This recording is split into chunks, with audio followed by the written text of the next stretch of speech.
Thank you.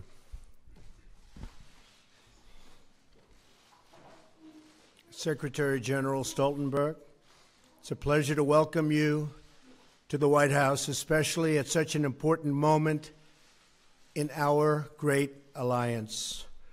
I also want to acknowledge the great work being done by our Secretary of State, Rex Tillerson, to strengthen the NATO alliance, as well as the Secretary's trip to Moscow to promote the security interests of the United States and its allies. He did a terrific job. Just watch parts of it. Did an absolutely terrific job. 68 years ago this month, not far from where we are gathered today, President Harry Truman spoke at the signing of the North Atlantic Treaty.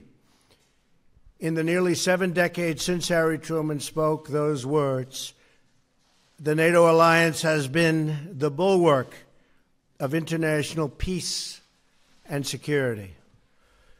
NATO allies defeated communism and liberated the captive nations of the Cold War. They secured the longest period of unbroken peace that Europe has ever known. This enduring partnership is rooted out of so many different things, but our common security is always number one, and our common devotion to human dignity and freedom.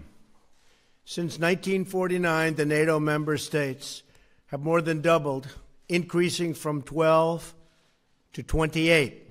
On Monday, I signed the protocol to approve the 29th, the country of Montenegro.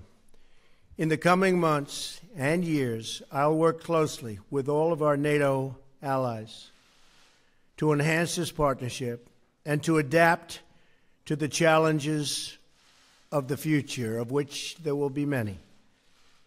This includes upgrading NATO to focus on today's most pressing security and all of its challenges, including migration and terrorism. We must also work together to resolve the disaster currently taking place in Syria. We are grateful for the support of NATO members and partners in their condemnation of Assad's murderous attack using the most horrible weapons. The vicious slaughter of innocent civilians with chemical weapons, including the barbaric killing of small and helpless children and babies, must be forcefully rejected by any nation that values human life. It is time to end this brutal civil war, defeat terrorists, and allow refugees to return home. In facing our common challenges, we must also ensure that NATO members meet their financial obligations and pay what they owe. Many have not been doing that. The Secretary General and I agree that other member nations must satisfy their responsibility to contribute 2% of GDP to defense. If other countries pay their fair share instead of relying on the United States to make up the difference, we will all be much more secure, and our partnership will be made that much stronger. The Secretary General and I had a productive discussion about what more NATO can do in the fight against terrorism. I complained about that a long time ago, and they made a change, and now they do fight terrorism. I said it was obsolete. It's no longer obsolete. It's my hope that NATO will take on an increased role in supporting our Iraqi partners in their battle against ISIS. I'm also sending General McMaster to Afghanistan to find out how we can make progress alongside our Afghan partners and NATO allies. Every generation has strived to adopt the NATO alliance to meet the challenges of their times. And on my visit to Brussels this spring, which I look very much forward to, we will work together to do the same. We must not be trapped by the tired thinking that so many have, but apply new solutions to face new circumstances, and that's all throughout the world.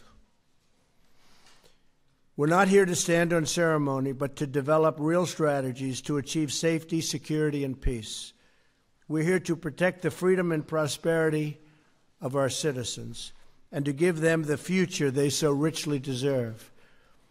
Secretary General, I'm honored to have you here today and to reaffirm our commitment to this alliance and to the enduring values that we proudly, and I mean very proudly, share. Thank you very much. Thank you for being here. Thank you. Thank you so much, Mr. President. We just had an excellent and very productive meeting, and it's really an honor to meet you for the first time here in the White House. We agree that NATO is a bedrock of security, both for Europe and for the United States. 2 world wars and a Cold War have taught us all that peace in Europe is not only important for Europeans, but is also important for the prosperity and the security of North America. So a strong NATO is good for Europe, but the strong NATO is also good for the United States. And therefore I welcome the very strong commitment of the United States to the security of Europe. We see this commitment not only in words, but also in deeds. Over the past months, thousands of US troops have been deploying to Europe, a clear demonstration that America stands with allies to protect peace and defend our freedom. And yesterday, you announced the completion of the ratification of Montenegro's membership in NATO, another expression of your strong commitment to Europe and to the transatlantic bond, and we thank you for that. In a more dangerous and more unpredictable world, it is important to have friends and allies. And in NATO, America has the best friends and the best allies in the world. Together, we represent half of the world's economic and military power. No other superpower has ever had such a strategic advantage. This makes the United States stronger and safer. We saw that after the 9/11 attacks on the United States. That was the first time NATO invoked our Article 5, the Collective Defense Clause. Allies sent AWACS surveillance planes to help patrol American skies. And we launched NATO's biggest military operation ever in Afghanistan. Hundreds of thousands of Europeans and Canadian soldiers have served shoulder to shoulder with American troops. More than 1,000 have paid the ultimate price. Earlier today, I laid a wreath at Arlington National Cemetery in tribute to the fallen. It was a deeply moving experience. We owe it to our servicemen and women to preserve the hard-earned gains we have made together in Afghanistan. We were reminded of their sacrifice just this week when a US soldier was killed there fighting ISIL. Our mission in Afghanistan is a major contribution to the fight against international terrorism. NATO plays a key role in many other ways also. All NATO allies are part of the global coalition to counter ISIL. And NATO provides direct support to the coalition with training for Iraqi forces in their fight against terrorists and more intelligence sharing. And you are right, we have established a new division for intelligence, which enhances our ability to fight terrorism and working together in the alliance to fight terrorism in an even more effective way. But we agreed today, you and I, that NATO can and must do more in the global fight against terrorism. In the fight against terrorism, training local forces is one of the best weapons we have. NATO has the experience, the expertise and the staying power to make a real difference. And fighting terrorism will be an important topic when NATO leaders meet in Brussels in May. The other major topic will be fairer burden sharing in our alliance. And we had a thorough discussion on this issue today. And Mr. President, I thank you for your attention to this issue. We are already seeing the effect of your strong focus on the importance of burden sharing in the alliance. We agree that allies need to redouble their efforts to meet the pledge we all made in 2014 to invest more in our alliance. It is about spending more on defense, it is about delivering the capabilities we need, and it is about contributing forces to NATO missions and operations. This means cash, capabilities, and contributions. Fair burden sharing has been my top priority since taking office. We have now turned a corner. In 2016, for the first time in many years, we saw an increase in defense spending across European allies and Canada. A real increase of 3.8%, or $10 billion more for our defense. We are now working to keep up the momentum, including by developing national plans outlining how to make good on what we agreed in 2014. We know that we all need to contribute our fair share, because we need to keep our nation safe in a more dangerous world. We discussed many different topics during our meeting today, including the horrendous use of chemical weapons in Syria. Any use of chemical weapons is unacceptable, cannot go unanswered, and those responsible must be held accountable. So, Mr. President, thank you once again. I look forward to working with you to keeping the alliance strong, and I look forward to welcoming you to Brussels in May, when heads of state and government in the alliance meet there to address the challenges and the need to continue to adapt the alliance to a more challenging security environment, and to respond both to the need for fair burden sharing and stepping up our efforts to fight international terrorism. So thank you once again. Thank you very much. Great. Thank you. So we'll have a couple of questions. Jeff Mason. Thank you. Thank you, Mr. President. I'd like to ask you about two topics, if I may. First, has your view of Vladimir Putin changed after what's happened in Syria? And what is the United States prepared to do if he continues to support Assad? And on a separate question, have you made a deal after your chat last night with the president of China about China helping to rein in North Korea? And is that one reason you've decided not to label Beijing a currency manipulator? Well, I'll be speaking to, yeah. Do you want to go ahead? Go ahead. May I? For the Secretary General, do you believe NATO should continue to bolster its presence along the alliance's eastern border? And are you confident that you have President Trump and the United States support for that? Thank you. I'll be speaking with Rex Tillerson in a little while, calling in. I think he had a very successful meeting in Russia. We'll see. We'll see the end result, which will be in a long period of time, perhaps. But the end result is what's most important, not just talk. And I think that based on everything I'm hearing, things went pretty well, maybe better than anticipated. It would be wonderful, as we were discussing just a little while ago, if NATO and our country could get along with Russia. Right now, we're not getting along with Russia at all. We may be at an all-time low in terms of relationship with Russia. This is built for a long period of time. But we're going to see what happens. Putin is the leader of Russia. Russia's a strong country. We're a very, very strong country.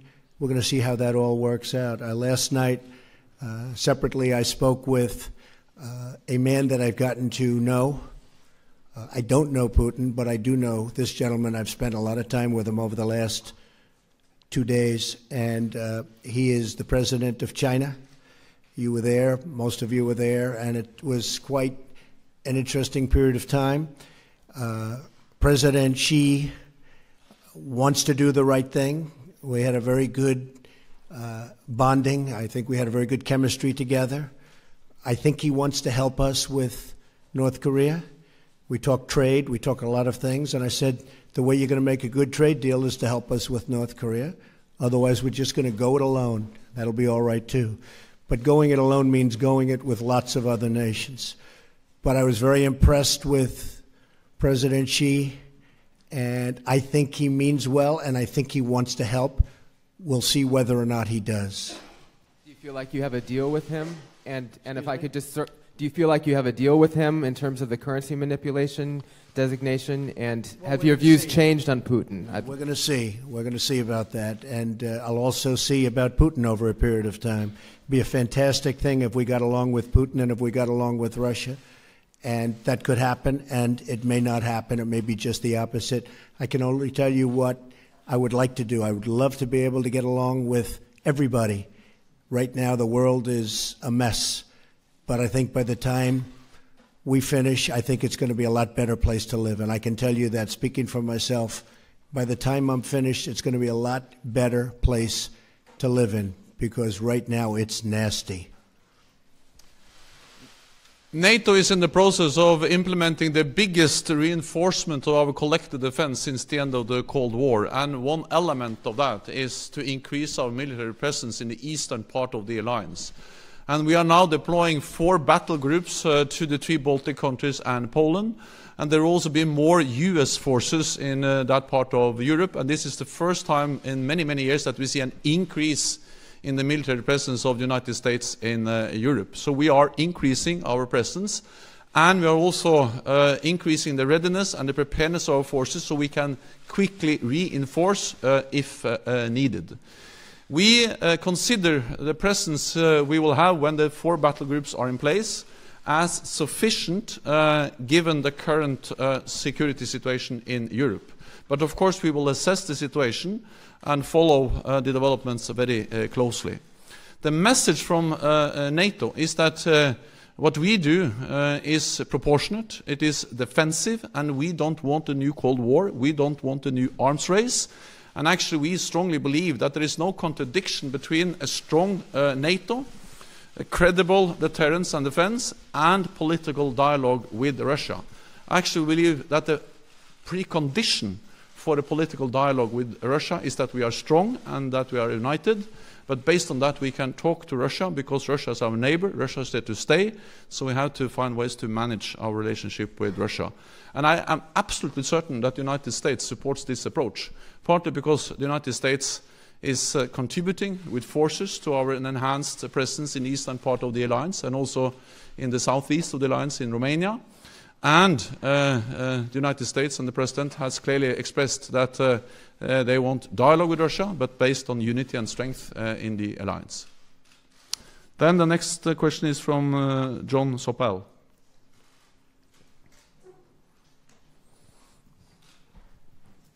Thank you very much. Secretary General, how long do you think it will take you to persuade the other European countries to burden share? And what are you going to do to persuade them? Mr. President, could I ask you, do you think it's... I'm here to help. And Mr. President, do you think it's conceivable, what's your instinct, was it possible that Syrian forces could have launched that attack in Idlib last week without the Russians knowing? And have you been disappointed, surprised by Vladimir Putin's reaction since then? Thank you very much. I think it's certainly possible. I think it's probably unlikely. And I know they're doing investigations into that right now. I would like to think that they didn't know, but certainly they could have. They were there. So we'll find out. General Mattis is looking into it with the entire Pentagon group that does that kind of work. So it was very disappointing to see. It's disappointing no matter who does it, but when you get into the gases, especially that form, it's vicious and violent, and everybody in this room saw it all too many times over the last 3 or 4 days. Young children dying, babies dying, fathers holding children in their arms that were dead children. There can't be a worse sight, and it shouldn't be allowed. That's a butcher. That's a butcher. So I felt we had to do something about it. I have absolutely no doubt we did the right thing, and it was very, very successfully done, as you well know. Thank you. On defense spending and burden sharing, that has been my top priority. I have raised it in all my meetings, in all capitals I have visited with prime ministers, presidents, minister of finance, and of course also defense and foreign ministers. And I expect, of course, all allies to make good on what they decided back in 2014. And a very strong and clear message from President Trump has been very helpful. So now we see that things are starting to move in the right direction. For the first time after many, many years of decline in defense spending, we now see an increase in defense spending across Europe and Canada. So they have started to move in the right direction. 3.8% real increase in defense spending across Europe and Canada is a significant step in the right direction. It's not enough. We still have a long way to go, but at least they have turned the corner. European allies have turned the corner. Instead of reducing defense spending, they have started to increase defense spending. Then I think it is important to remember that this is something the Europeans do because they know that this is in their own security interest. It is in their interest to invest more in European defense because the world has become more dangerous. Many European allies, of course, reduced, or all European allies, reduced defense spending after the end of the Cold War because then tensions went down. But if you are decreasing defense spending when tensions are going down, then you have to be able to increase the defense spending when tensions are going up. And now they are going up. So we have still a long way to go, but I'm encouraged by the fact that we have started to move in the right direction. And so last year there were 5 allies spending 2%. This year Romania has declared that they will reach 2%. Next year Latvia and Lithuania will also reach 2%. So we'll go from 5 to 8. Which is at least going in the right direction, but still we have some work to do. And I did ask about all the money that hasn't been paid over the years. Will that money be coming back? We'll be talking about that. Right? We want to talk about that too. Anita Kumar, where are you? Hi. McClatchy.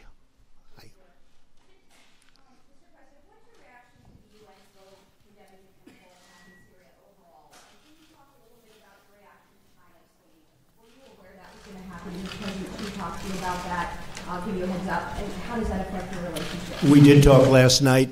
I think it's wonderful that they abstained. As you know, very few people expected that. No, I was not surprised that China did abstain. Very, very few people thought that that was going to happen. So we're honored by the vote. That's the vote that should have taken place. Secretary General, you talked a little bit about Moscow, about Russia. How do you counter their aggression in general? They've been interfering in recent democratic elections. How do you counter Moscow's power? The most important thing is to have a strong alliance, to stay united and be firm and predictable in our approach to Russia. And that means that we have to invest in our collective defense. That's exactly what we are doing. Deploy more troops in the eastern part of the alliance, increase the readiness of our forces, and increase defense spending. And I welcome the very strong message from President Trump on the importance of increased defense spending. We have started to do this, so we are implementing the biggest reinforcement of our collective defense since the end of the Cold War, providing credible deterrence. But at the same time, we have to find ways to engage with Russia, to talk with Russia. Because Russia will not go away. Russia will be our biggest neighbor. And we have to find ways to live with them and to try to avoid a new Cold War, a new arms race. And that's exactly why I am very much in favor of what we call the dual-track approach to Russia. And as a former Norwegian politician, I have the experience to work with Russians because Norway is bordering Russia. And Norway was able, even during the Cold War, to develop, I would call it a pragmatic working relationship with Russia. Cooperating with them on energy, on border issues, on environment, on fishery, and also in military affairs.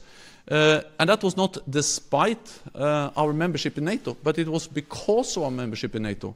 Because NATO provided the strength, the predictability, the platform for a small country to have a political dialogue with Russia. So I strongly believe that the only way to deter Russia is to be strong, but the only way to avoid a new Cold War, avoid a new arms race, and avoid increasing tensions is to continue to engage Russia in a political dialogue and to make sure that what we do is defensive and proportionate in response to a more assertive Russia. Okay.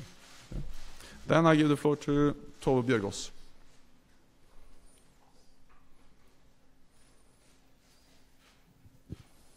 Thank you. Mr. President, I'm from Norway. Russia is our neighboring country. What do you think Europe has to fear from Russia if this tension continues? Say it. What do you think that European countries have to fear from Russia if this tension continues? I cannot hear. I cannot understand. She asked, I'll do it again. What do you think what do you think European countries have to fear from Russia if this tension continues to escalate? And for you, Mr. Secretary General, the President has said that the attack in Syria last week was warranted, and it was also an attack on U.S. allies. Do you think that this attack was warranted, and do you see NATO playing any supporting role in future actions in Syria? Well, I wanted to start by saying hopefully they're going to have to fear nothing ultimately. Right now there is a fear, and there are problems. There's certainly problems. But ultimately, I hope that there won't be a fear and there won't be problems and the world can get along. That would be the ideal situation. It's crazy what's going on, whether it's the Middle East or you look at, no matter where the Ukraine, you look at whatever you look at, it's got problems, so many problems. And ultimately, I believe that we are going to get rid of most of those problems and there won't be fear of anybody. That's the way it should be. We have a very big problem in North Korea, and as I said, I really think that China is going to try very hard and has already started. A lot of the coal boats have already been turned back. You saw that yesterday and today. They've been turned back. The vast amount of coal that comes out of North Korea going to China, they've turned back the boats. That's a big step, and they have many other steps that I know about. So we'll see what happens. It may be effective. It may not be effective. It's not effective. We will be effective. I can promise you that. Thank you. NATO has constantly condemned the use of chemical weapons in Syria, and the use of chemical weapons is horrendous, and it's a clear violation of international law. And any use of chemical weapons is unacceptable and cannot go unanswered. So those responsible must be held accountable. The strike against the airbase in Syria was a U.S. operation based on U.S. intelligence, but you have seen that within the alliance this has been something which has been met with a lot of understanding, because NATO allies do not accept that chemical weapons are used.